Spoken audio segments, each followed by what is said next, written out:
As Marcus Aurelius said, the impediment to action advances action. What stands in the way becomes the way. One of my favorite quotes of all time is, whether you think you can or you think you can't, you're right. The secret to getting everything that you want out of life is to think big and act small. Top 10, I got a top 10. Got my motivation high for my top 10. Gotta learn from the wise women and men. All my life, like nah, nah, nah, nah. For my top 10, top 10, nah, nah, nah. This one's for my top 10.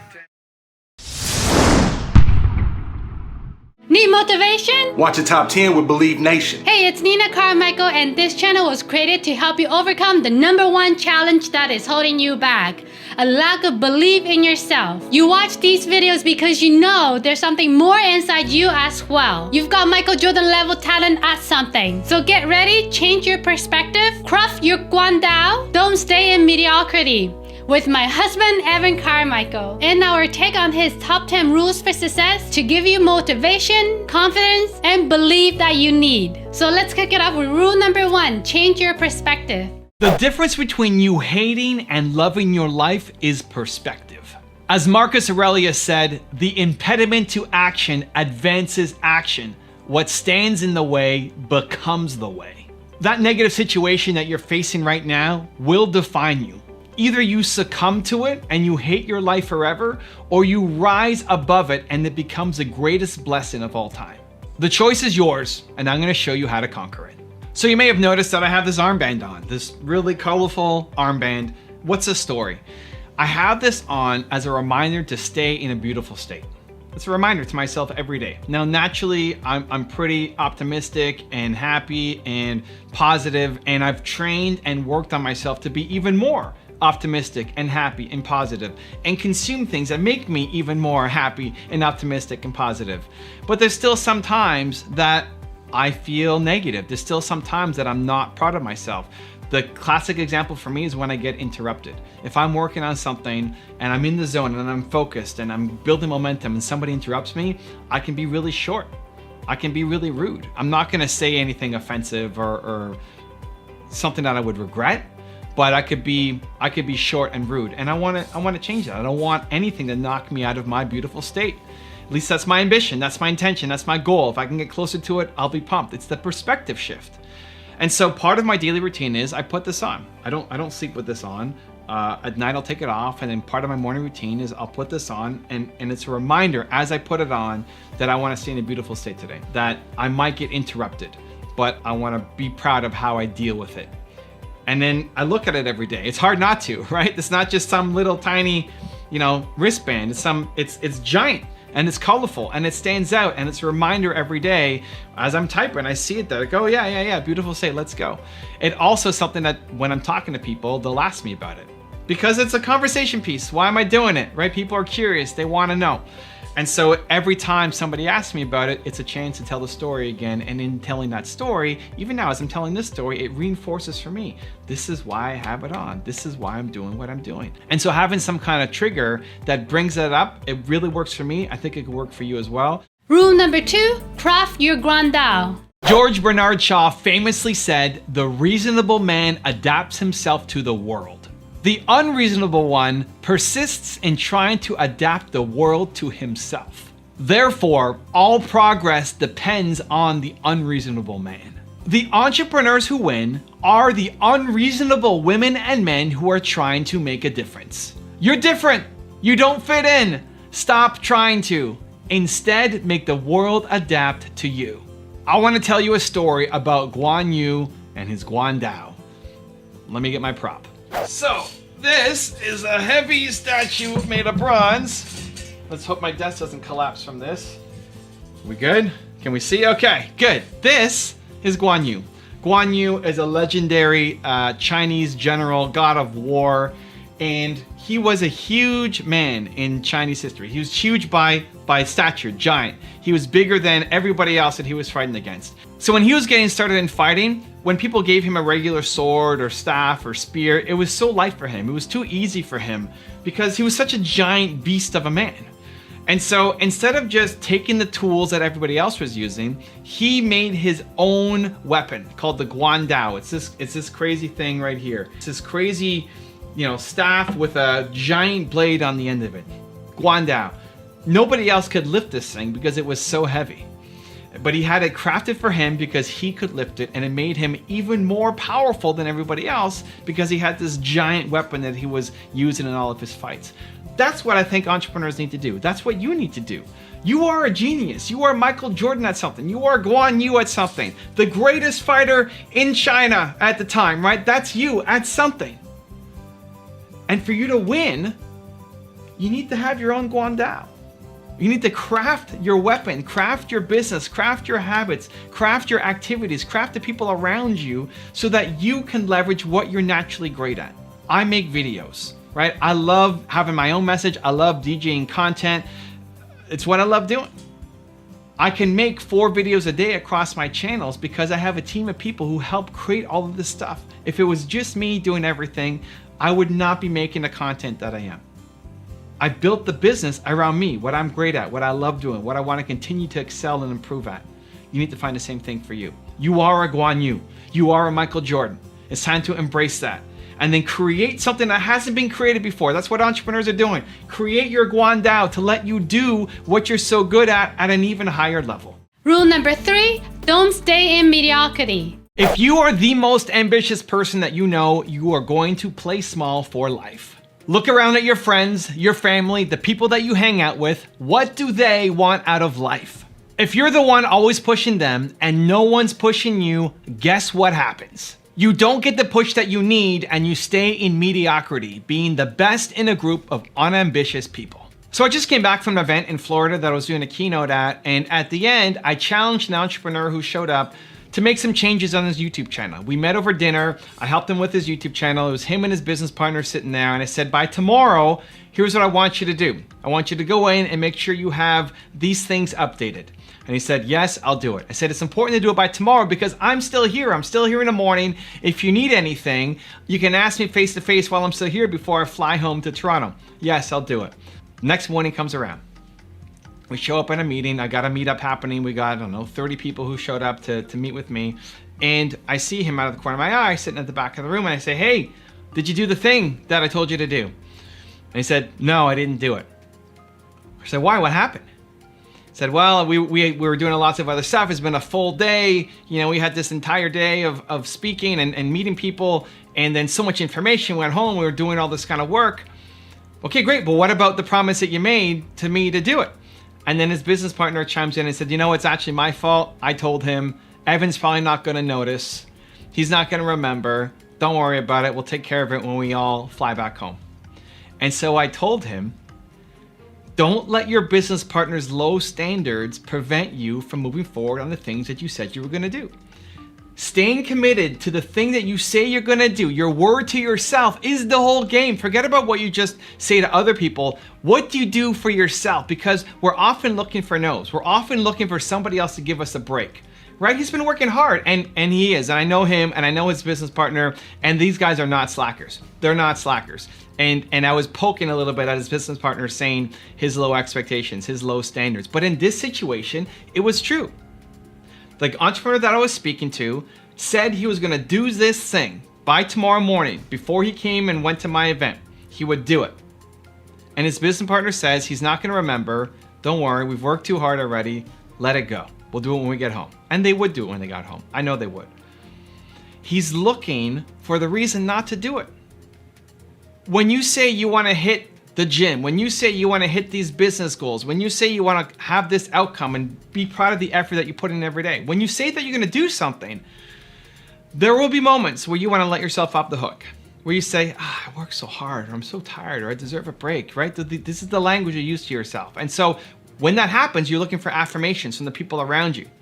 And if you are the most ambitious person in your friend group, if you are the most ambitious person, what's going to happen? They're gonna say, you already work so hard anyway. What are you talking about? Yes, of course. Give yourself the break. And it's the exact answer that you're looking for because you wanna give yourself a break. Now, if you're proud of your effort, maybe you should take a break. But it's not because somebody with lower standards gave you the pass. It's because you're proud of the effort that you put in. And so this is where it gets really dangerous. When you are the most successful, the most ambitious person from the people around you, they're always going to give you a reason to play smaller. You can't accept it. You have to push through. You need to change your environment. Rule number 4, start for free. The free leads you to the paid. If you have no momentum, no traction, no clients, then start for free. Prove your worth and build momentum. Give them something they can't wait to have again and pay for this time. The goal isn't to do free forever, but the free gives you the thing that you're missing the most, which is momentum in your business. So I'm pre-launching my book right now, Built to Serve, and people who buy the book in pre-order also get access to my private Facebook group where I help people one-on-one every week. And so the guy that I had on last week is a coach. He's a health coach. He wants to help people make transformations to their health because he made a radical shift in his health as well. And I said, great, well, how are you doing right now? Well, I have a couple clients, but I'm still working at a restaurant. I want to be able to leave that so I can focus on this full time. Awesome. If you're a coach, what I need to see you is coaching. I need to see you coaching people. What I'd love to see now is an Instagram Live regular show. And what do you do on your Instagram Live? You bring on people who need help being coached through a health transformation. Because it's one thing to say, I'm a coach and I help people get these results. It's another though to actually see people change. To have you go live with them one-on-one and help them bust through their limiting beliefs and their mindset and the issues that they're dealing with. And then to come out on the other side by the end of the call, feeling hope, feeling invigorated, feeling inspired, because people will watch that and say, man, I want a result like that. They see themselves in the client that you're helping and they then want it for themselves. Now, you get two versions. One will be free people. One will be like, can you do me? I'll take it for free, which is great. Don't say no, don't get discouraged, don't get upset. You want the free because the free gives you the content. And so if they're willing to come on and do live on Instagram with you for free, then you do it. And there'll be other people who say, hey, I love what you're doing. I need a radical transformation in my health as well, but I don't want to be on Instagram. I don't want to make it public. Can I hire you privately?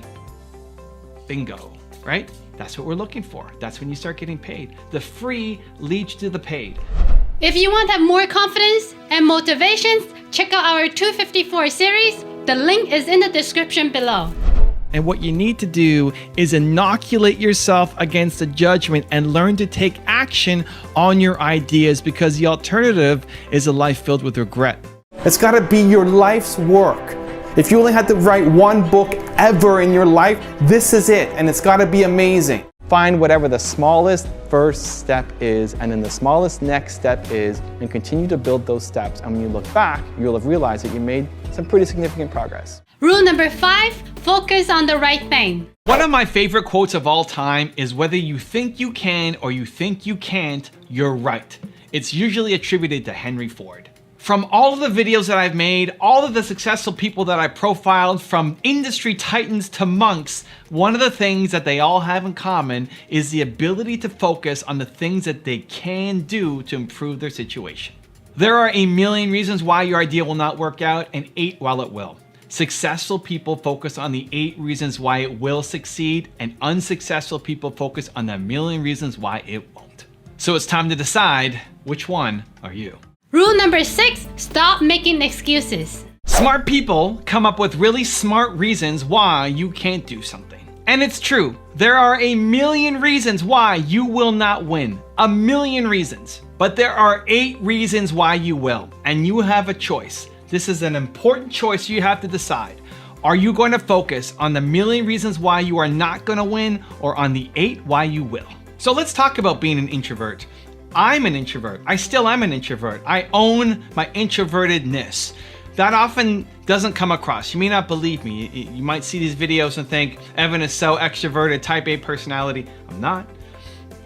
I get nervous in big rooms. I don't like hanging out with strangers. I never talk to the people next to me on flights or the train or anything. I don't go up and say hi and introduce myself. I hate all that stuff. I hate small talks. I have zero need to be around people. If it's just me and my wife, I'm happy. I have zero need for contact to fill my social equation, whatever you want to call it. I'm introvert, I still am. but I use it as a positive, where it used to be really strong negative. I used to get into a fight all the time with my agent, and he said, the problem with you, Evan, is you don't want to be famous. It's like, you're right, I don't need to be famous. I don't need the spotlight. I don't want the spotlight. And it finally sunk in that in order for me to get my message out there, the more known I am, the more people will hear the message. And so how does an introvert become famous? Well, we'll see. Join me on my journey. We're in this together. We'll find out together. But the thing that gets me through all of it is, one, going in on the strength and turning that introvertedness into not an excuse, but into something that's empowering. I think as introverts, we listen better. I just came back from an event in Florida where somebody at the dinner table was saying, Evan, it's really surprising how well you listen. Like, yeah, because that's all I do. I focus on the person I'm talking to. I'm introverted. It's not about me talking, it's about you trying to get a result. I want to help you get a result. And so introverts are fantastic listeners. And so you actually want to help people make a change. You want to help be a great salesperson. You want to help be a great speaker. You have to know your audience. You got to know who you're talking to. You got to be a great listener. And I think that comes from being introverted. And the second thing is having the passion and the purpose behind what you're doing gives you the strength and courage to do things that are scary. Getting up on stage and speaking is scary for me. My biggest fear is letting people down. My biggest fear is I'm going to disappoint somebody. And so when I go on stage, it's always a fear in the back of my head is that I'm going to disappoint these people, that they're not going to feel like they got their money's worth. When I did my tour earlier this year, that was my biggest fear. Is every 4 days I'd be taking a new stage in a new city and I would just let people down. And I got to face that fear every day, every 4 days. Why? Because the purpose, it means something. And so, yes, you might be introvert. Yes, you might have a whole bunch of reasons why you can't win. But the people who win, look at your heroes. Look at the people who you love and you look up to. Look at who you respect. Look at who you want to be like. Look at their story. Look at where they came from. Chances are they came from a worse spot than what you currently have right now. The opportunities, the resources, the connections they had was worse than what you currently have at your disposal right now. The only difference between them and most people is they focus on the 8 reasons why they could win, and most people focus on a million reasons why they're gonna lose. Rule number 7, don't tie your self-worth to winning. You're afraid of experimenting because you tie your self-worth to winning instead of trying. If you base your self-worth off how much you win, then you're only gonna try things that you have a good chance of winning at, thus you play small for life. But instead, if you base your self-worth on trying, on the effort that you're putting in, you will fail on most days, but you'll end up accomplishing more than you ever thought was possible. So every time I go to a YouTube event, I'm always being praised by my thumbnails. People always say, Evan's got the best thumbnails, go look at his thumbnails, model his thumbnails, use them as an example for the best practice. And I internally am always saying our thumbnails suck. We need to get better. Sure, we might be among the best, but we need to get better. We could be way better than we are right now. Why have we become the best? Because I'm experimenting constantly. Most of my tests do not work. I use a tool called TubeBuddy. Shout out TubeBuddy, huge fan. We've done over 1,100 split tests on our thumbnails, where we run one thumbnail against another and one against another and one against another, trying to beat our best. And most of the experiments don't work. They just don't work. I recently ran an experiment of on my main channel, putting my face on the thumbnail with the YouTube white border against Tony Robbins. And it tanked. It was like 80% worse than our current thumbnail. And that's okay. People don't like my face next to Tony Robbins. That is okay. I'm fine with it. I expect to lose. I expect everything I do not to work. But I'm willing to test it to see. I just recently came up with one thumbnail design where I made the background purple instead of black. Purple instead of black, and it actually did better. It did significantly better. And so now I'm testing it out on 5 more thumbnails to see, does the purple one do better than the black one? If that works out, maybe I roll it out across the entire channel. But it's very rare that I find the win. Out of the 1,100 experiments that we've done, most of them will not work, will never work. Even from the beginning, I'm thinking this is probably not gonna work, but I'm willing to test. That's okay. Even if the most likely outcome is failure, it's worth the test to see. Rule number 8, make proper decisions. You need to make the big decisions in life with your heart and the small ones with the head. Big decisions with the heart, small ones with your head. Why? Because your head only understands a world that currently exists. It's logical, it's practical, it keeps you safe. But your heart can create something new that hasn't existed before. It's why the #1 rule for success is follow your passion. All progress depends on what your heart tells you to do, and then you use your head to figure out how to execute it. So I just got back from an event that I was keynoting in Florida, and I was meeting these two entrepreneurs and helping them with their YouTube channel. And one of them is a really logical, head-first guy, and the other one is a more heart-based, passionate guy.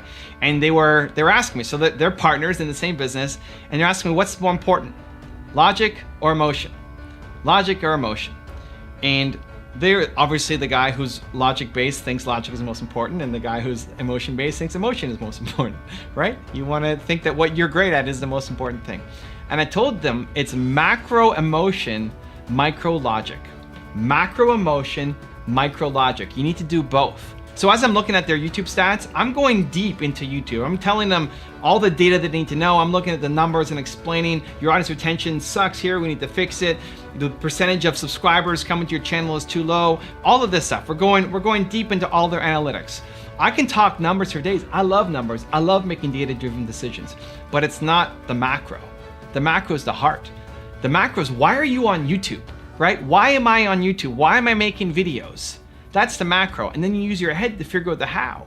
The science of the thumbnails and the audience retention and the playlists and the titles and all of the micro strategies that you can use on YouTube to grow. But it's macro emotion, micro logic. And so as I was explaining it to him, as I said, listen, it's macro emotion. He said, but I was listening to you as you were explaining things to me. It was very logical. Like, yes, the tactics were very logical. But the delivery so that you would understand it and then go home and actually apply it is emotion. It's not logic. It's emotion, because logic can be everywhere. The answers can be everywhere. You know how to lose weight. You stop eating junk. You know how to get fit. You'd start working out. You can find it, but why are people not doing it? Because you haven't connected emotionally. The reason why you understood what I was saying and you're willing to take action is because of the way that I delivered the information to you. Because I had you control the mouse and go through and do it yourself. Because I was encouraging to you when you needed it, and I hit you in the face when you needed it too. Not with my hand, with words, right? It's macro emotion, micro logic. You need both to win, but just recognize the situation that you're getting into. Your big decisions with the heart, and then you use your head to figure out how to do it. So it's common when you come up with a new idea for something, you make a list of pros and cons, right? And that's your heart often talking against your head, where you have this giant list and you say, well, these are all the reasons not to do it, but there's only one reason why I want to do it. And so if it's 10 con and 1 pro, what do? If you just look at numbers, you go for the con, but maybe the one reason why is you just love it. When your head and your heart are working together, it's easy. When your head and your heart are opposite, that's when it slows momentum. That's when nothing happens, because you want to do it, but it doesn't make sense to do it. You really love it, you have to do it, but there's no practical, logical, safe sense to do it.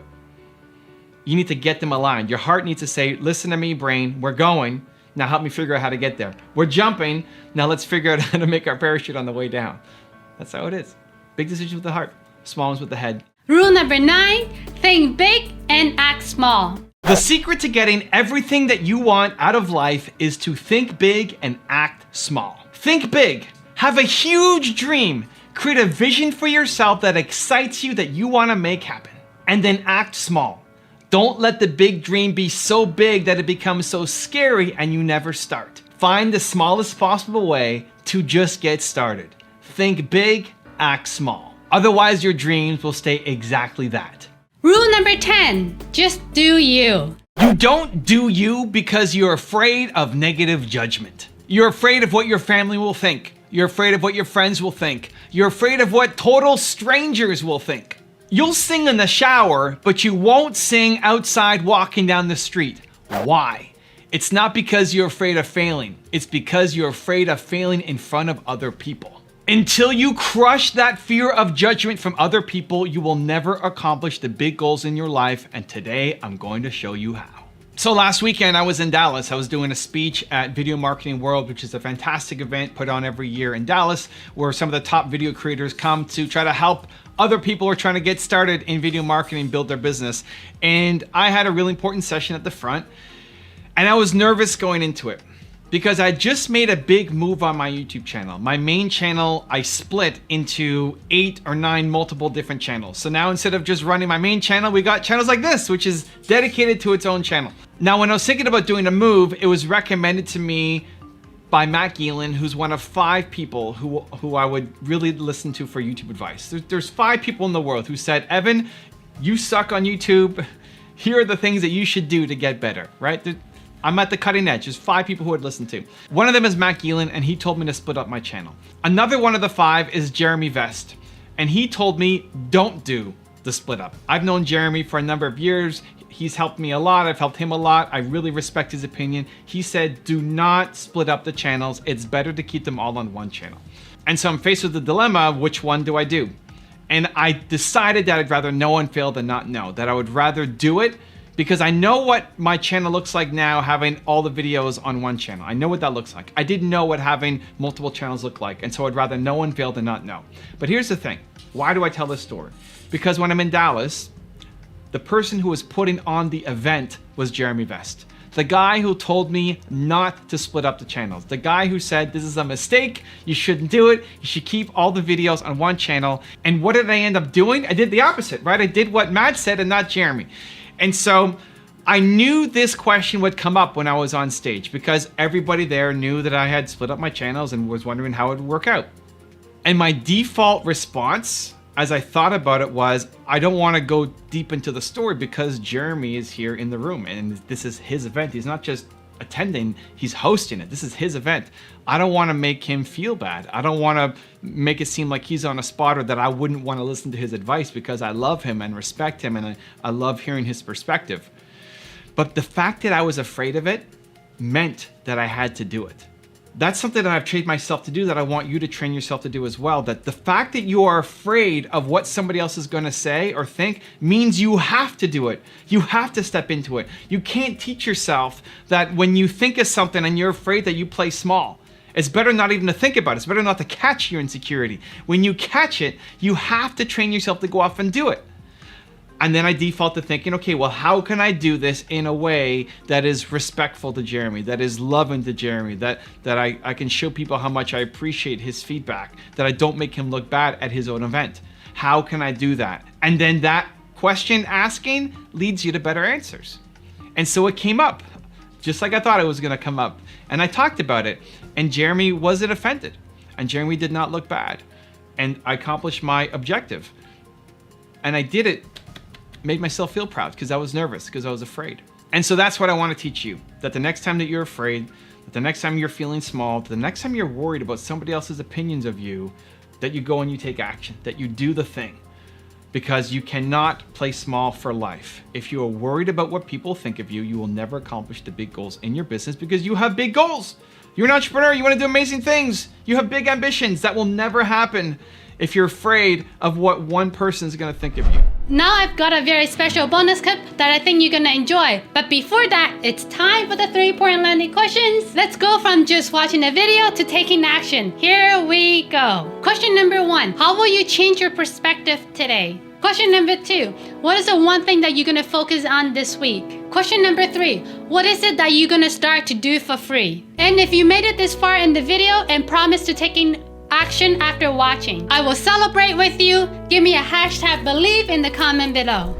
I think everyone is born an optimist, and then your environment sucks the soul out of most people. When you're a baby, you don't stress out about how you look, what you're wearing, or how you're smelling. When you're a kid, you don't hate your life and complain about the world. If there's negativity in your head, it was put there by someone. And if you want to change it, you need to change your environment. So I've had the good pleasure of seeing one of my friends, Mark Drager, a great friend of the channel, been involved with the channel for a number of years, become more optimistic, become more positive. And he was wondering, could I even do it? Is it possible? He was a guy who was naturally pessimistic. He had a lot of stuff happen to him, like we all have. A lot of situations, a lot of circumstances that made him see the negative of what's happening, of be pessimistic, of not being the typical optimistic, everything's gonna work out great entrepreneur. And so what changed? Over the past 12 months, he's made a significant investment in himself. I've been hanging around with him a lot more. We've co-hosted a podcast together. He's hanging around me, my content, Gary Vee's content, Tom Bilyeu's content more. He's been to Tony Robbins' seminar twice in the past year, brought his team with him. And he's slowly inching towards more optimism, more positivity, that more things are possible. Because of the negative upbringing that he had, it takes a lot of unwiring. It takes a lot of shifting your focus. It takes a lot of, with purpose, with intent, changing your environment, changing the people you hang out with, changing the physical environment that you're in to make a change. I went to Mark's office and he's moving his office. He's creating his own office. He's putting a picture on the wall of himself and then what he wants to be as positive inspiration every day. He's looking at what kind of colors and what kind of furnishings and what kind of decor can I have in my office to make me feel bold, to make me feel alive every single day. It's possible. And I think that's the starting point for a lot of people. It's possible to change your outlook. It's possible to become more optimistic. That negativity that was planted in your head was put there by somebody else who hates their life. You were not born to wake up and hate your life. You were not born to wake up and think that it's just negativity all around the world. You're not born to wake up and be a pessimist. You're not. It was put there by somebody else who hated their life. And we need to eject that person. We need to unwire the years or decades of training. And in that void, you replace it with the thing that you want. If you want more optimism, you surround yourself with the most optimistic people you can find. In person, on your team, in video format, in the books you read, in the clubs you're hanging out with. You first limit access from the negative people, limit exposure. You may not be able to completely wipe them out, like maybe they're your parents. But you can limit exposure, you can limit access, either with time or just topics that you're covering, and then inject more positivity and optimism to the people, books, resources, environment that you have around you.